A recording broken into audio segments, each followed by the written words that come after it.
Hey guys, Matt McDuff here, and welcome to the very first episode of Big Air TV, where I'm going to take you behind the scenes and show you what it takes to build some of the biggest jumps in the world from scratch in your own backyard. All right, so today we're going to take a closer look at what it took to build the 75-foot ramp that we have here at the compound. This is a prototype ramp. Nothing like this had ever been built before for mountain bikes. And what makes this ramp so special is it's 12 feet high, set at a distance of 75 feet. Now, that's crazy because in mountain biking, normally a 70-foot jump would be about 8 feet, 9 feet if it was really big. So this ramp is nearly twice the height of any jump that's been built at that distance. So it's going to give you some mega air time. We built this jump all out of recycled materials, which is super cool. And before we get started, before I show you the process of what it took to build this ramp, be sure to get the merch, check us out, follow me on Instagram, support the cause as we set out to build some of the biggest jumps in the world. Check it out. Now, before we get started, this video is brought to you by Marzocchi. They supplied the funds to put this ramp up.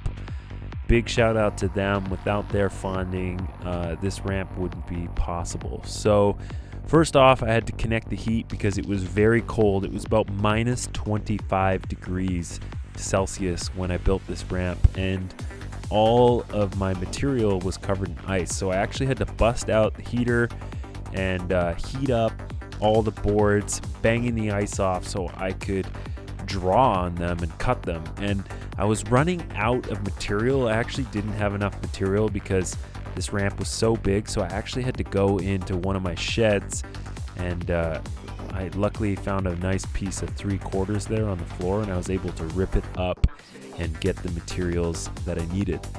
Once the ice was off the ramps, I cut a couple templates, and you can see here, once I have my master template, I use that template to trace it, and I basically trace it as many times as I need it, and I put it out on the laptop and I figure out how many bananas I need. I call them bananas, those radius strips, and there's the process. And if you could figure out the right length for this ramp, it was about 14 inches, you could definitely use a lot of your plywood. So there we have it. We got all the tools there, and you need a lot of tools to build these ramps. We're using battery powered Milwaukee tools, and there we are with the skill saw cutting away all the bananas for the ramps. Now this could be a slow process, definitely takes a lot of time. You want to take your time just making sure that the cuts are perfect, because this is your riding surface and you need to get it good. Now this was all recycled materials that I was using, so I had to pull the nails out of a lot of them, and a lot of them had screws, so I did go through a lot of blades, but blades are cheaper than plywood, so I was not that bummed at all. Once I had my pieces laid out, it was time to duplicate them and make my layers. So this ramp has 2 layers of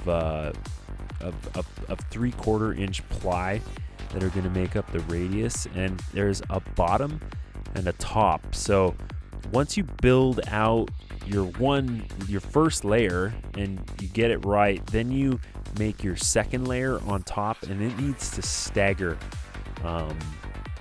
It needs to stagger the other layer, which basically creates a stronger banana. Like if your joints were matching in the 2 layers, it would just crack and fall in half. So your joints need to be 50-50. And there you can see I've labeled each piece. And now it's kind of like putting together a giant puzzle. And I was super lucky in this instance. I was actually able to fit this ramp inside the shop. It just fit maybe 6 inches on either side. And once I got it laid out together, it was time to PL that sucker and lay the second layer on top. So first layer down, when your first layer is good and everything's lined up properly, and you then PL everything and you glue your second layer on top. And you can see as I'm gluing this together, this is a great shot. I'm just making sure that everything's lined up and that the second layer overlaps the first layer, so it has a lot of strength. And that's super important that a lot of people mess up when they're building ramps. Now, some people, you might even want to have 3 layers of 3/4 inch ply, you know, and this ramp, if it was built in another climate, I would want to go 3 layers, but here in the desert, it's really dry, and 2 layers is just fine. So after everything was secured, it was time to get our 2x6s out, and my buddy Tom Van Steenbergen came out and helped, and together we chopped up all of our 2x6s. So for this ramp, we needed just under 100 studs, or ribs, as you say, and basically we need to stand up both of our radiuses that have been glued the day before and install the ribs and studs. This was a pretty long process because we didn't have a nail gun for this. So me and Tom were out there with drills, just going away nice and slow, putting in every stud, making sure it was perfect, and just putting a lot of love into this ramp. And this is a long process on a ramp like this, but as you can see, we were absolutely nailing it, and it was looking absolutely amazing. After Tom was gone, I went through the ramp and plastered it with screws, making sure that it was 3 or 4 in each ramp. The next day, my buddy Alan Mandel showed up, and it was time to sheet this thing. So we lay the sheets on sideways, pre-cut them before, and halfway through the ramp, we had a problem with the studs again. It's just so hard to get the studs right on a huge ramp like that, and we had to cut a couple. Once we cut a couple and tacked all the sheets in, we busted out the quick drive, which made a quick job of securing that ply, and Alan was stoked on the quick drive because he'd never seen it before, and I was stoked to see him use it.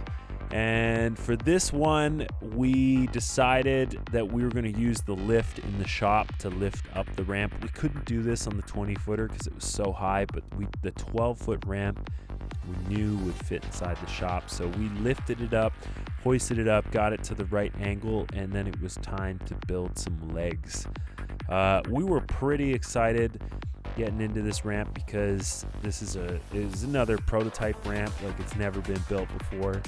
And when we stood it up, we were just absolutely buzzing, and we didn't care how cold it was. We were gonna build these legs. So again, it was like minus 25 and at night, and me and Alan were out there busting these legs together, got the ramp done about midnight, and there you can see it is looking absolutely beautiful, this ramp. Definitely one of the coolest things that I've ever built and ever been a part of.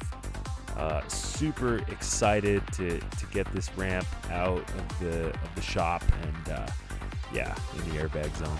Okay, so there you can see the ramp all said and done, sitting nice and pretty in front of the airbag, and it is absolutely beautiful. What a nice job.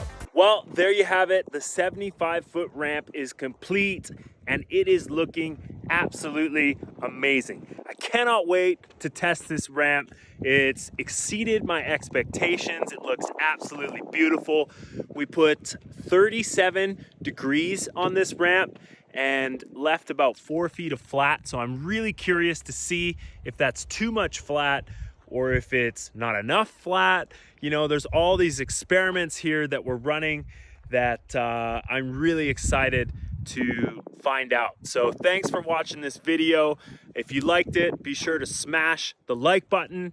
Be sure to subscribe to this channel, Big Air TV, as you don't want to miss another episode. Be sure to cop the merch, because every single item of merch sold goes directly towards supporting the Big Air compound as we embark on this crazy journey to build some of the biggest jumps in the world, push the sport with no limits, more air, more success, more greatness. That's what we're going for in 2024. Peace out. Till next time.